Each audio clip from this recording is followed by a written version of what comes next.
নমস্কার বন্ধুরা, আমাদের ঘোলদিগিরি গ্রামের বরখানতলার সামন্তপাড়ায় গত কয়েকদিন ধরে চলছিল বারোয়ারির হরিনাম সংকীর্তন। তার জন্য সকল গ্রামবাসীর আমন্ত্রণ ছিল অন্নপ্রসাদ গ্রহণ করার জন্য।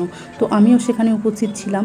গিয়ে দেখলাম সামন্তপাড়ার কমিটির মেম্বাররা ভক্তি ও নিষ্ঠার সাথে এত গরমেও মানুষকে যেভাবে আপ্যায়ন করছে, ভগবান যেন ওনাদের সহায় থাকে।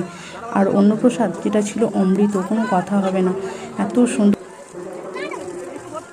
বাঁশি বাজে তবু রাধা আসে না, রাধা রাধা করে মন তবু ভালোবাসে না।